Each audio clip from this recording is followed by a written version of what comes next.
अस्सलाम वालेकुम dear students. आज हम 9th की केमिस्ट्री के चैप्टर नंबर 4 के लेक्चर नंबर 2 के साथ हाजिर हुए हैं। आज का हमारा टॉपिक है chemical bond and its types.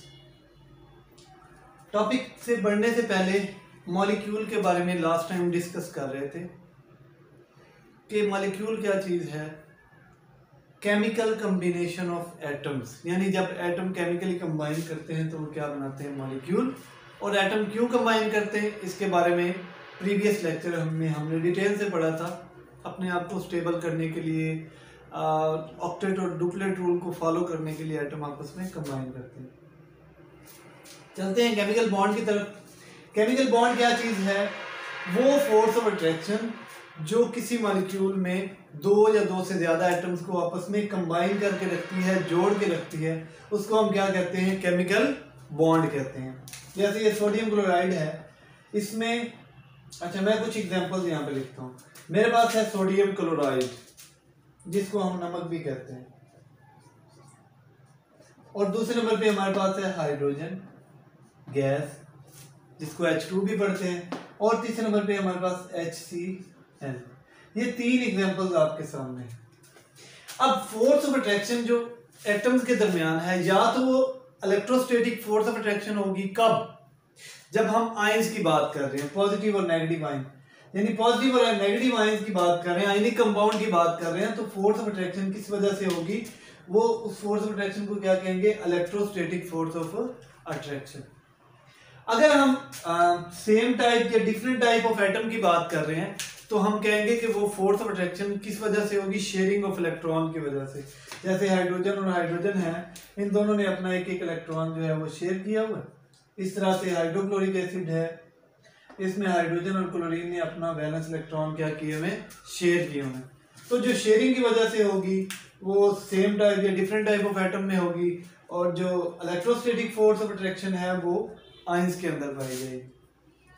आगे जब दो एटम मॉलिक्यूल बनाने के लिए एक दूसरे के करीब आते हैं तो उनके दरमियान दो किस्म की फोर्सेस ऑफ अट्रैक्शन होती है, एक अट्रैक्टिव फोर्स और एक रिपल्सिव फोर्स। अट्रैक्टिव फोर्स वो फोर्स ऑफ अट्रैक्शन जो दो एटम को जोड़ने में मदद देती है, और रिपल्सिव फोर्स जो उनको दूर कर रही होती है। तो अगर तो अट्रैक्टिव फोर्सेस डोमिनेट हो जाए यानी हावी हो जाए तो हमारे पास केमिकल बॉन्ड बन जाता है। अगर अट्रैक्टिव फोर्सेस डोमिनेट ना हो, रिपल्सिव फोर्सेस डोमिनेट हो जाए तो chemical bond will not be form. तो ये छोटा सा पॉइंट है, ये आपने ज़हन में रखना है कि अगर अट्रैक्टिव फोर्सेस डोमिनेट होती हैं तो केमिकल बॉन्ड बनेगा, अगर रिपल्सिव फोर्सेस डोमिनेट होती हैं तो केमिकल बॉन्ड नहीं बनेगा। टाइप्स ऑफ केमिकल बॉन्ड की बात करते हैं। इसमें हम केमिकल बॉन्ड की टाइप्स पढ़ेंगे, ionic bond, covalent bond, coordinate covalent bond या मेटेलिक बॉन्ड। ये चार टाइप्स हमारे सिलेबस का हिस्सा है, इस चैप्टर में हम पढ़ेंगे इंशाल्लाह। अच्छा, हम पढ़ते हैं बॉन्डिंग इलेक्ट्रॉन के बारे में। बॉन्डिंग इलेक्ट्रॉन क्या है? जो हमारे पास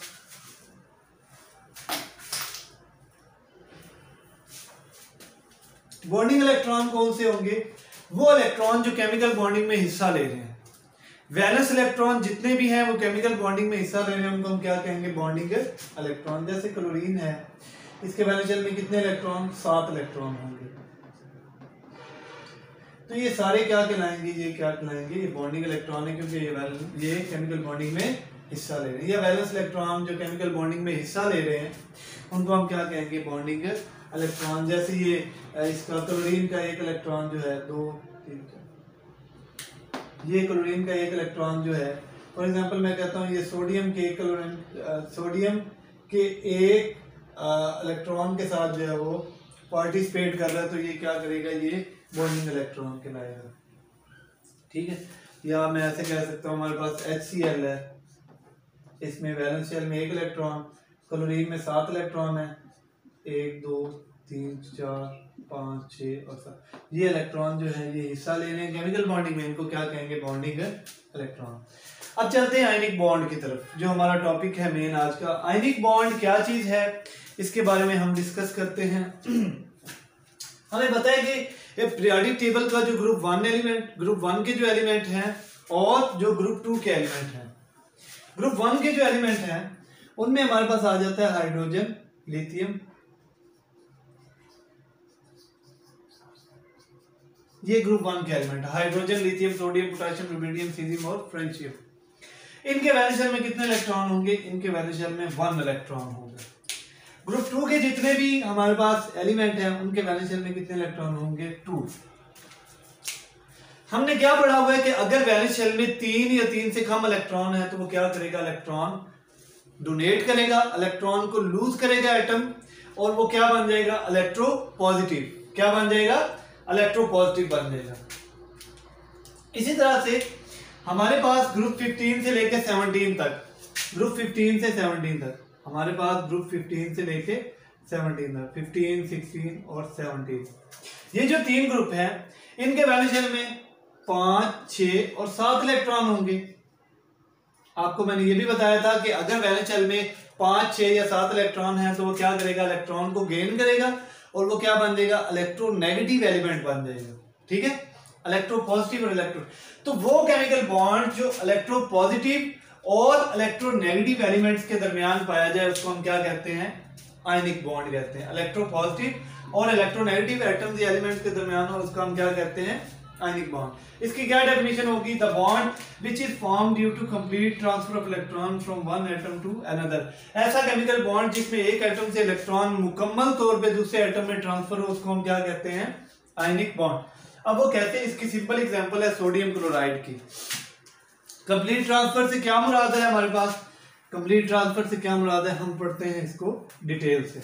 सोडियम है, ग्रुप 1 का एलिमेंट है, पहले ग्रुप का एलिमेंट है। इसके वैलेंस शेल में कितने इलेक्ट्रॉन होंगे? 1 इलेक्ट्रॉन होगा, यानी ये इलेक्ट्रो पॉजिटिव होगा। इसकी इलेक्ट्रॉनिक कॉन्फ़िगरेशन लिखते हैं 1s2 2s2 2p6 3s1, यानी इसके वैलेंस शेल में कितने इलेक्ट्रॉन है? 1 इलेक्ट्रॉन है। ठीक है, और ये क्या करेगा? इलेक्ट्रॉन को लूज कर देगा। ये देखिए सोडियम है, वैलेंस शेल कंप्लीट करने के लिए क्या करेगा? 1 इलेक्ट्रॉन को लूज कर देगा। इस पे कौन सा चार्ज आएगा? 1+ का चार्ज आएगा। अब मैंने साथ आपको एक पॉइंट बताया था कि हर एटम जो है वो जब इलेक्ट्रॉन लूज या गेन करेगा तो उनकी इलेक्ट्रॉनिक कॉन्फ़िगरेशन पीरियोडिक टेबल में पड़े हुए 18वें ग्रुप के किसी एलिमेंट के साथ मैच करेगी। यानी मैं कहता हूं उनकी इलेक्ट्रॉनिक कॉन्फ़िगरेशन नोबल गैसेस के साथ मैच करेगी। ठीक है, उसमें हीलियम, नियॉन, आर्गॉन, क्रिप्टॉन और जीनान आएगा। हीलियम, नियॉन, आर्गॉन, क्रिप्टॉन और जीनॉन, इनमें से किसी एक के साथ मैच करेगी। अब देखो 1 इलेक्ट्रॉन लूज हुआ, अब इलेक्ट्रॉनिक कॉन्फ़िगरेशन क्या है? 1s2 2s2 2p6, और ये इलेक्ट्रॉनिक कॉन्फ़िगरेशन किसकी है? ये नियॉन की है। ठीक है, अब सोडियम ने अपने आप को स्टेबल करने के लिए 1 इलेक्ट्रॉन क्या कर दिया? लूज कर दिया। अब ये इलेक्ट्रॉन किधर जाएगा? कौन सा एलिमेंट इसको एक्सेप्ट करेगा? आगे चलते हैं। क्लोरीन है, एटॉमिक नंबर 17 है, पहले शेल में 2, दूसरे में 8, तीसरे में 7 इलेक्ट्रॉन। इसकी इलेक्ट्रॉनिक कॉन्फ़िगरेशन लिखते हैं 1s2 2s2 2p6 3s2 3p5, यानी वैलेंस शेल में कितने इलेक्ट्रॉन हैं? 7 इलेक्ट्रॉन है। तो अब क्या करेगा? ये 1 इलेक्ट्रॉन गेन कर लेगा। अगर एटम के वैलेंस शेल में 5 या 5 से ज्यादा इलेक्ट्रॉन है तो इलेक्ट्रॉन को क्या करेगा? गेन करेगा। तो सोडियम ने जो अपना इलेक्ट्रॉन लूज किया है वो क्या करेगा? क्लोरीन एटम को 1 इलेक्ट्रॉन क्या कर लेगा? गेन कर लेगा, और इसके ऊपर क्या चार्ज आ जाएगा? 1- का चार्ज आ जाएगा।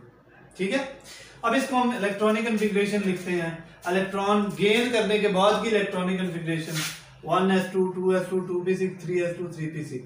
अब वैलेंस शेल में 8 इलेक्ट्रॉन पूरे हो गए, ऑक्टेट कंप्लीट हो गया, यानी इसका डोनेट करने के बाद ऑक्टेट कंप्लीट हो जाएगा, इसका ये ऑक्टेट कंप्लीट हो जाएगा, और ये इलेक्ट्रॉन एक्सेप्ट करने के बाद इसका ऑक्टेट कंप्लीट हो जाएगा। अब इसकी इलेक्ट्रॉनिक कॉन्फ़िगरेशन किस एलिमेंट के साथ मैच कर रही है? आर्गॉन के साथ, जो कि नोबल गैस है, और इसका एटॉमिक नंबर कितना है? 18। क्लोरीन इलेक्ट्रॉन 17 है, 1 और गेन कर लेगा तो एटॉमिक नंबर सॉरी कितने इलेक्ट्रॉन हो जाएंगे इसके अंदर? 18 इलेक्ट्रॉन हो जाएंगे। अब हमारे पास 2 किस्म के चार्जेस बन गए, पॉजिटिव और नेगेटिव। मैंने आपको क्या बताया था कि वो केमिकल बॉन्ड जो इलेक्ट्रो पॉजिटिव और इलेक्ट्रोनेगेटिव एलिमेंट के दरमियान बनता है, या complete transfer of electron from one atom to another, दोनों शराइत पूरी होगी। यानी सोडियम ने कंप्लीटली अपने इलेक्ट्रॉन लूज किए और क्लोरीन ने वो इलेक्ट्रॉन क्या कर लिए? गेन कर लिए। ठीक है, अब सोडियम पे पॉजिटिव चार्ज और क्लोरीन पे नेगेटिव चार्ज, ये आपस में कंबाइन करेंगे, ये क्या बना देंगे, सोडियम क्लोराइड, जिसको हम टेबल साल्ट भी पढ़ते हैं। दोबारा देखें, सोडियम जो है इलेक्ट्रो पॉजिटिव है नेचर में, वैलेंस शेल में 1 इलेक्ट्रॉन है, electronic configuration 1s2 2s2 2p6 और 3s2 है हमारे पास। और सोडियम क्या करेगा, एक इलेक्ट्रॉन लूज करके इलेक्ट्रो पॉजिटिव बन जाएगा। अब इसके वैलेंस शेल कंप्लीटली फिल्ड हो जाएगा और इसकी इलेक्ट्रॉनिक कन्फिग्रेशन किसके साथ मैच करेगी, नियॉन, जिसका एटॉमिक नंबर 10 है। इस तरह क्लोरीन क्या करेगा, जो सोडियम इलेक्ट्रॉन लूज करेगा क्लोरीन वो गेन कर लेगा। क्लोरीन का एटॉमिक नंबर 17 है, वैलेंस शेल में 7 इलेक्ट्रॉन है, एक इलेक्ट्रॉन को गेन करेगा, ठीक है। तो ये क्या बन जाएगा, 1s2 2s2 2p6 3s2 3p5, valence shell में 7 इलेक्ट्रॉन है, एक इलेक्ट्रॉन गेन कर लेगा, इसका ऑक्टेट कंप्लीट हो जाएगा। अब इसकी इलेक्ट्रॉनिक कन्फिग्रेशन किसके साथ मैच कर रही है, ऑर्गन के साथ, ठीक है। तो ये दोनों शराइत पूरी हो गई हैं कि एक तो अपना ऑक्टेट कंप्लीट कर रहे हैं, एक केमिकल बॉन्ड बन रहे हैं इलेक्ट्रो पॉजिटिव और इलेक्ट्रो नेगेटिव एलिमेंट के दरमियान, दूसरे नंबर पे complete transfer of electron sodium से कंप्लीटली किस में शिफ्ट हो गए, क्लोरीन में। इसको मैं मजीद जो है वो एक डायग्राम से समझा देता हूँ आपको। ये हमारे पास सोडियम का एक एटम है, एटॉमिक नंबर कितना है हमारे पास, इसका एटॉमिक नंबर है हमारे पास 11, पहले शेल में 2 इलेक्ट्रॉन, दूसरे में 8 और तीसरे में 1 इलेक्ट्रॉन होगा, ठीक है। इधर मैं बना रहा हूं क्लोरीन का एटम, जिसका एटॉमिक नंबर क्या है हमारे पास 17 है, पहले शेल में 2 इलेक्ट्रॉन, दूसरे में 8 और तीसरे में कितने होंगे, 7 इलेक्ट्रॉन, 1 2 3 4 5 6 और 7। इसको अपना ऑक्टेट कंप्लीट करने के लिए एक इलेक्ट्रॉन लूज करना पड़ेगा और इसको ऑक्टेट कंप्लीट करने के लिए एक इलेक्ट्रॉन गेन करना पड़ेगा। सोडियम क्या करेगा, अपना एक इलेक्ट्रॉन क्या कर देगा, ये वाला इलेक्ट्रॉन जो है इसका, ये वाला इलेक्ट्रॉन लूज कर देगा और क्या चीज गेन करेगी, क्लोरीन वो इलेक्ट्रॉन गेन कर लेगा। अब क्या होगा, इसका ये शेल जो है ये रिमूव हो जाएगा, इसके वैलेंस शेल में भी 8 इलेक्ट्रॉन और इसके वैलेंस शेल में भी कितने इलेक्ट्रॉन हो जाएंगे, 8।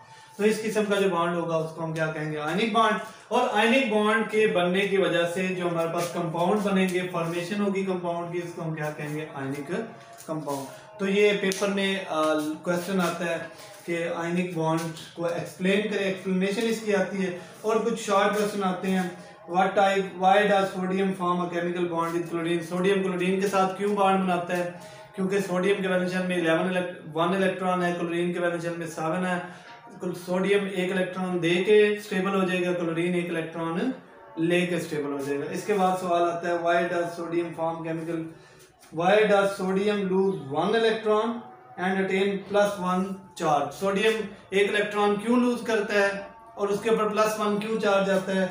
तो ये हमने यहाँ पे डिटेल से पढ़ा है कि सोडियम जो है वो इलेक्ट्रो पॉजिटिव है नेचर में, स्टेबल होने के लिए एक इलेक्ट्रॉन लूज करेगा और उसके ऊपर कौन सा चार्ज आएगा, +1। व्हाई डू एटम फॉर्म, उसके बाद है why does group 1 element prefer to combine with group 17, group 1 के एलिमेंट ग्रुप 17 के एलिमेंट से क्यों प्रेफर करते हैं कंबाइन करना। सिंपल सी बात है, ग्रुप 1 के जो एलिमेंट होंगे उनके वैलेंस शेल में 1 इलेक्ट्रॉन होगा, ग्रुप 17 के जो हमारे पास एलिमेंट होंगे उनके पास वैलेंस शेल में 7 इलेक्ट्रॉन होंगे। तो ग्रुप 1 के एलिमेंट एक इलेक्ट्रॉन दे के स्टेबल हो जाएंगे और ग्रुप 17 के इलेक्ट्रॉन जो हैं वो एक इलेक्ट्रॉन एक्सेप्ट करके क्या हो जाएंगे, स्टेबल हो जाएंगे। Why chlorine can accept only 1 electron, एक और क्वेश्चन है कि क्लोरीन सिर्फ एक ही इलेक्ट्रॉन क्यों गेन करता है। क्लोरीन का एटॉमिक नंबर क्या है, 17, तो इसके वैलेंस शेल में 7 इलेक्ट्रॉन है, तो ये एक इलेक्ट्रॉन लेगा तो इसका ऑक्टेट कंप्लीट हो जाएगा। तो इस किस्म के शॉर्ट क्वेश्चन बोर्ड के पेपर में आते हैं। होप सो आपको लेक्चर जो है वो समझ में आएगा। मजीद इंफॉर्मेटिव वीडियोस देखने के लिए चैनल को सब्सक्राइब करें, लाइक करें, शेयर करें। जज़ाकल्लाह, अल्लाह हाफिज़।